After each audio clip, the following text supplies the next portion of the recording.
BA third semester ancillary के विद्यार्थियों, पिछले दिनों कई वीडियो मैंने थर्ड सेमेस्टर के कोर्सेज पर आपको दे दिया था और अपने विचार व्यक्त किए थे ताकि आपका कोर्स पूरा हो सके। 2-4 वीडियो और हमको देने हैं और उसके बाद ये आपके कोर्स लगभग पूरे हो जाएंगे। मैं उसी क्रम को आगे बढ़ाता हूँ। पंडित दीनदयाल उपाध्याय के अर्थ चिंतन, जिसको अर्थायाम कहते हैं, उस पर बात चल रही थी।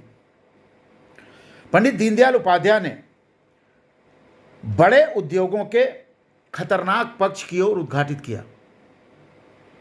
विदेशी पूंजी निवेशकों से सहज ही उनकी दोस्ती हो जाती है बड़े उद्योगपतियों की, ऐसा दीनदयाल जी का कहना था। पंडित दीनदयाल उपाध्याय राष्ट्रीय औद्योगिक क्षेत्र में विदेशी पूंजी को बहुत अमंगलकारी मानते थे। उनका मत था कि हमारे देश को विदेशी पूंजी के बल पर औद्योगिकृत नहीं किया जाना चाहिए। विदेशी पूंजी के राजनैतिक के अलावा आर्थिक प्रभाव की अशुभ होते हैं। विदेशी पूंजी का विनियोग स्वदेशी श्रम का शोषण करता है। बड़े उद्योग व विदेशी पूंजी का विनियोग हमारे यहाँ पश्चिमी प्रकार के शोषणवादी पूंजीवाद को उत्पन्न करता है। पूंजीवाद के सभी दोषों का हमारे समाज में प्रवेश हमारी सामाजिक संस्कृति के लिए बहुत विषैला होता है। पंडित दीनदयाल उपाध्याय कहते हैं कि इस बात को वे गलत मानते हैं कि दोषपूर्ण बुनियाद पर खड़े पूंजीवाद व समाजवाद को सिद्धांतवाद के नाम पर नव स्वतंत्र विकासशील देशों में अपनाने की होड़ मची है। उनके अनुसार पुस्तकीय सिद्धांतों की बजाय सामाजिक व्यवहारिकता को इस संदर्भ में अपनी नीति का आधार बनाया जाना चाहिए, आर्थिक नीति का आधार बनाया जाना चाहिए। खाली किताब से आर्थिक नीति नहीं चलेगी, सामाजिक व्यवहारिता को भी ध्यान में रखना चलेगा। आर्थिक व उत्पादकीय सत्ता का केंद्रीकरण सामाजिक व वैयक्तिक स्वातंत्र का शत्रु है। हमें पश्चिम की गला काटी, पश्चिम के आर्थिक विज्ञान को सिद्धांत को क्या कहते हैं, गला काटी सिद्धांत के अनुभव से कुछ सीख कर आगे बढ़ने का प्रयास करना चाहिए। भारी एवं आरोपित औद्योगिकरण के विरुद्ध होते हुए भी पंडित दीनदयाल उपाध्याय स्वस्थ औद्योगिकरण के विकास के समर्थक थे। प्राचीन शास्त्रकारों ने वाणिज्य, शिल्प एवं उद्योगों के बारे में लिखा है कि अपरमात्रिक या अपरमात्रिक होना चाहिए। किन्हीं आवश्यक वस्तुओं के लिए उन्हें दूसरे पर निर्भर नहीं रहना चाहिए। देश में उद्धृत माल को बाहर निकालने के लिए अंतर्राष्ट्रीय व्यापार का उपभोग होना चाहिए। अपरमात्रिक अर्थात स्वावलंबन से कुछ अधिक उत्पादन करने वाली उद्योग नीति हमें अपनाने की आवश्यकता है। उद्योग नीति की वांछनीय निष्कर्ष वो प्रस्तुत करते हैं। पहला, सबको काम देने में जो सहायक हो वह उद्योग नीति ठीक है। उत्पादन के केंद्रीकरण के बजाय विकेंद्रीकरण आर्थिक व्यवस्था की रीढ़ होनी चाहिए। तीसरा, उसका विकास पारंपरिक उत्पादन, कारीगर व शिल्पी के औजारों के आधार पर होना चाहिए। वह भारत की कृषि व ग्राम व्यवस्था के लिए पूरक होना चाहिए। वह ग्रामों के से प्रतिभा का पलायन न होने दे, ग्रामों का ही उद्योग अपरमात्रिक हो। उसका स्वरूप मानव मूल्यों के प्रति घातक प्रभाव वाला न हो। नेक्स्ट, जन श्रम प्रधान उद्योग नीति हो, यंत्र प्रधान न हो। जन श्रम के सहायक के रूप में मशीनों का यथायोग्य विकास होना चाहिए। मुनाफाखोरी व एकाधिकार की प्रवृत्ति पर नियंत्रण के लिए पंडित दीनदयाल उपाध्याय निम्न उपाय सुझाते हैं। पहला, निगम की व्यवस्था होनी चाहिए। दूसरा, संसदीय नियंत्रण होना चाहिए। तीसरा, प्रबंध में श्रमिकों का सहभाग होना चाहिए। चौथा, विकेंद्रीकृतकरण की आर्थिक आयोजना होनी चाहिए। वांछित उद्योग नीति के विकास की चुनौती का सामना करने के विषय में पंडित दीनदयाल उपाध्याय एम.एस. ठक्कर को उद्धृत करते हैं। ठक्कर ने मद्रास में भारतीय विज्ञान कांग्रेस में सभापति पद पर बोलते हुए कहा था, अभी तक हमने बाहर के देशों से स्फूर्ति ली है। हमने मशीनों, कारखानों, तज्ञों तथा कारीगरों का आयात किया है। शायद यह उन परिस्थितियों में आवश्यक रहा हो। परिणाम यह हुआ कि भारत में जो बड़े यांत्रिक उद्योग स्थापित हुए वे दूसरे देशों की नकल मात्र हैं। देसी आविष्कारों पर विकसित उद्योग कदाचित ही आपको भारत में मिलेंगे। हमें पश्चिम के से बड़ी उदारता से सहायता मिली है। हम ज्ञान, विज्ञान एवं सौहार्द को जहाँ से भी हो मिलेगा उसे हम लेंगे, किंतु प्रत्येक पुष्प से मधु लेकर भी शहद में परिवर्तित करने वाली मधुमक्षिका की भांति हमें संपूर्ण सहायता प्राप्त करने को अपनी आवश्यकता, लक्ष्यों के अनुरूप ढालकर देश में औद्योगिकरण के एक ऐसे ढांचे का विकास करना होगा जिसे हम अपना कह सकें। यह दायित्व भारत के वैज्ञानिकों एवं प्राविधिकों के ऊपर है। पंडित दीनदयाल उपाध्याय ने व्यक्ति और मनुष्य के संबंधों की भी व्याख्या की। पंडित दीनदयाल उपाध्याय कहते हैं कि मनुष्य तत्व पर मशीन के हावी हो जाना ठीक नहीं है। उत्पादन के केंद्रीकरण की प्रवृत्ति वाले मशीनीकरण के वे विरोधी थे, लेकिन मानव श्रम को सुगम करने वाले तथा अपरमात्रिक उत्पादन देने वाले सहयोगी यंत्र के वे समर्थक हैं। उनका मत है कि जहां एक ओर मशीन के श्रद्धालु भक्त हैं तो दूसरी ओर कट्टर दुश्मन भी मौजूद हैं। एक मशीन के अभिनवीकरण के अभाव को ही भारत की गरीबी का कारण मानकर चलते हैं, तो दूसरे अभिनवीकरण और यंत्रीकरण को ही देश के विनाश के लिए जिम्मेदार मानते हैं। वास्तव में मशीन न तो मनुष्य का शत्रु है न मित्र, वह एक साधन है तथा उसकी उपादेयता समाज के अनेक शक्तियों, क्रिया प्रतिक्रिया पर निर्भर करती है। मशीनीकरण के संदर्भ में पश्चिम की नकल नहीं करनी चाहिए। उपाध्याय इसके लिए तर्क प्रस्तुत करते हैं। पश्चिम में जो मशीन हमें मिलती है वे उन देशों द्वारा पिछली कई शताब्दियों में विकसित की गई। उनका मानवीकरण करके वे आज बाजार में बेच रहे हैं। हम उन्हें खरीदते हैं, किंतु यह भूल जाते हैं कि वे लंबे आर्थिक विकास के कारण नहीं बल्कि उनके परिणाम स्वरूप है। उपाध्याय यंत्रापरोपण के बजाय यंत्रों के स्वदेशानुकूल विकास के पक्षपाती हैं। हमें छोटे व कुटीर उद्योगों के संचालन एवं उनके शिल्पियों तथा कारीगरों के सहयोग के लिए आधुनिकतम सुलभ यंत्र चाहिए। पूंजीपतियों को उत्पादन का एकाधिकारी बनाने वाले यंत्र हमारी अर्थव्यवस्था के शत्रु हैं। दीनदयाल जी कहते हैं कि हमारी मशीन हमारी आर्थिक आवश्यकताओं के अनुकूल ही नहीं है, अपितु हमारे सांस्कृतिक एवं राजनीतिक जीवन मूल्यों की पोषक ही नहीं तो कम से कम अविरोधी अवश्य होनी चाहिए। इस प्रकार पंडित दीनदयाल उपाध्याय न तो मशीन के भक्त हैं न विरोधी। वे मशीन को समाज एवं अर्थव्यवस्था पर हावी होने देना नहीं चाहते। जब समाज एवं अर्थव्यवस्था पर मशीन हावी हो जाती है तो उसे केंद्रीकरण का दोष आ जाता है। केंद्रीकरण से पूंजीवाद व समाजवाद की दोषपूर्ण क्रिया प्रतिक्रियाएं होती हैं। अतः तनावपूर्ण असहज प्रक्रिया से विवेकपूर्ण बचने के लिए वे पुरजोर आग्रह करते हैं। हमें विकेंद्रीकृत अर्थव्यवस्था चाहिए। हमें कुटीर उद्योगों पर आधारित अर्थव्यवस्था चाहिए। हमें स्वविकसित लघु मशीन के संयोजन की अर्थव्यवस्था चाहिए और उसी दिशा में चलना चाहिए। विकेंद्रित अर्थव्यवस्था के लिए विकेंद्रित राजनीतिक व्यवस्था भी जरूरी है। इसके लिए पंडित दीनदयाल उपाध्याय स्वावलंबी समर्थ ग्राम पंचायतों व जनपद व्यवस्था के पक्षधर हैं। हमारी अर्थव्यवस्था का आधार हमारे ग्राम तथा जनपद होने चाहिए। ग्रामों को उजाड़ने वाले आर्थिक नियोजन अंततः भारत को उजाड़ने वाले सिद्ध होंगे।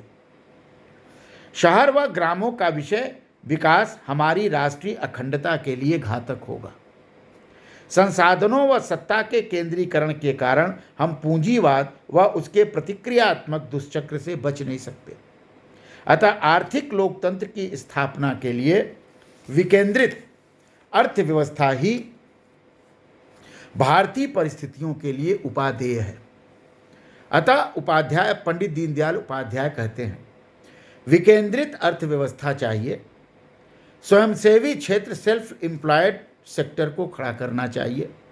यह क्षेत्र जितना बड़ा होगा उतना ही मनुष्य आगे बढ़ सकेगा, मनुष्यता का विकास हो सकेगा। एक मनुष्य दूसरे मनुष्य का विचार कर सकेगा। प्रत्येक मनुष्य की व्यक्तिगत आवश्यकताओं और विशेषताओं का विचार करके उसे काम देने व उसके गुणों का विकास हो सकता है। यह विकेंद्रित अर्थव्यवस्था भारत ही संसार को दे सकता है। जो व्यवस्थाएं भारी उद्योगों व केंद्रीकरण के दुष्चक्र में एक बार फंस गईं, उसे वापस लौटना कठिन है। अतः तृतीय विश्व के देशों को ग्रामोन्मुखी लघु उद्योगों वाली विकेंद्रीकृत अर्थव्यवस्था को अपनाना चाहिए। विकेंद्रीकरण से ही वे समस्याएं हल होती हैं, जिसका कारण अति केंद्रीकरण है। पूंजीवाद अति केंद्रीकरण के कारण ही उत्पन्न होता है। जब लोगों को बड़े पैमाने पर उत्पादन का अवसर ही नहीं मिलता, तो पूंजी इकट्ठी ही कैसे हो सकेगी।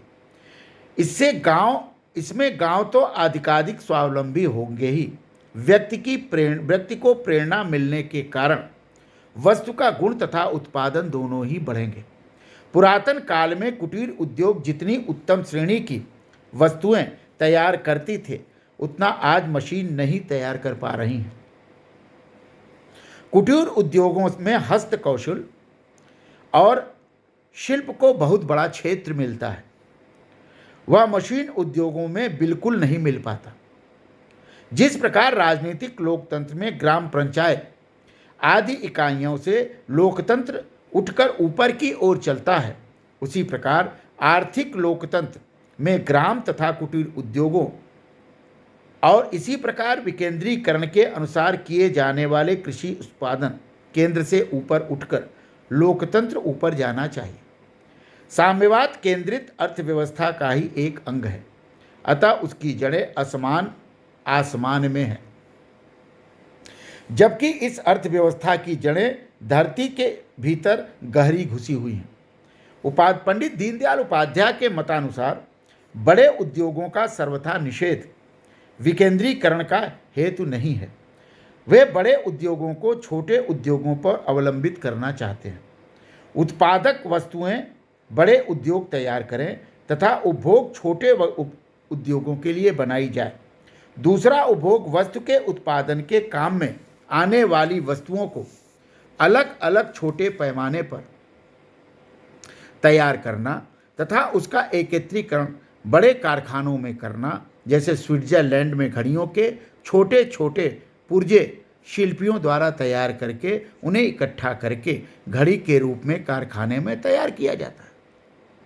मोटर आदि जितनी भी बड़ी बड़ी चीज़ें हैं, उनका बहुत से भाग इस प्रकार तैयार किए जा सकते हैं। जापान में इस दृश्य से बहुत काम हुआ है। वहाँ रेलगाड़ियाँ बनाने के लिए 77%, जहाज बनाने के लिए 70% तथा मोटर के निर्माण में 62% इन छोटे उद्योगों द्वारा तैयार सामान प्रयुक्त होता है।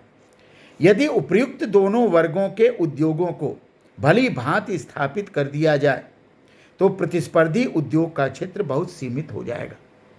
दीनदयाल उपाध्याय इस बात से सहमत नहीं है कि छोटे उद्योग आर्थिक दृष्टि से किफ़ायती नहीं होते।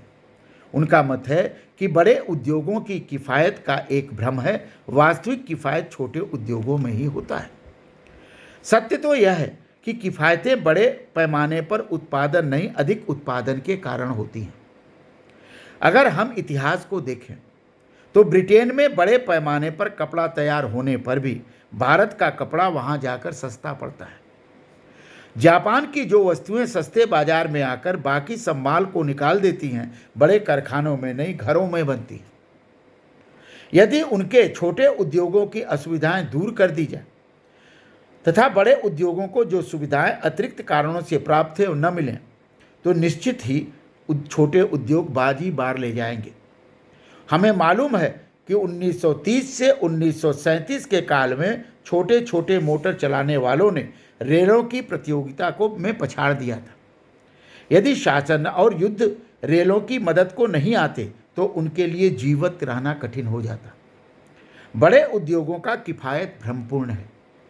इससे निरूपित करते हुए पंडित दीनदयाल उपाध्याय कहते हैं कि श्री M.M. मेहता की पुस्तक स्ट्रक्चर ऑफ इंडियन इंडस्ट्रीज में बड़े उद्योगों की वृद्धि की विशद व्याख्या की है। वे इस निष्कर्ष पर पहुंचे हैं कि बड़े उद्योगों की किफ़ायतें उचित प्रतियोगिता के कारण नहीं, बल्कि उसे दबाकर डाका डालने वाली व्यापारिक क्रियाओं से प्राप्त होती है। बड़े उद्योगों की दूसरे पक्षों में अपने लिए हितकर और अच्छी बात शर्तें मनवाने की क्षमता कार्यकुशलता का फल नहीं है, अपितु तो आर्थिक व वित्तीय सामर्थ्य के परिणाम स्वरूप है। बड़े उद्योग बहुधा मजदूरों का शोषण करते हैं, ऊंचे मूल्य लेते हैं तथा अपने निहित स्वार्थों की रक्षा के लिए वैज्ञानिक सुधारों को दबा देते हैं। एक बार बाजार का आधिपत्य स्थापित करने के बाद उनकी औद्योगिक कुशलता की प्रेरणा नष्ट हो जाती है। अधिकांश बड़े बड़े उद्योग धीरे धीरे विकास के आधार पर नहीं, बल्कि वित्तीय एवं प्रशासनिक एकत्रीकरण के कारण बढ़े हैं। वे उद्योग मंदी के समय, जब उनकी आधिकाधिक योग्यता तथा आर्थिक क्षमता दिखाने का अवसर रहता है, नहीं बढ़े, बल्कि तेजी से उस काल में बढ़े जबकि सिक्योरिटियों का और स्टॉक से ज़्यादा कमाने का मौका रहता है। इतने बड़े हैं कि इनकी आर्थिक दृष्टि से संचालन ही नहीं किया जा सकता। हम यह मानते हैं कि बैंकों, रेलों, आढ़तियों आदि सबकी सुविधाएं इन बड़े उद्योगों को सहज ही मिल जाती हैं, जबकि छोटे उद्योग असंगठित होने के कारण आज की बाजारिक अर्थव्यवस्था में कच्चे माल की प्राप्ति से लेकर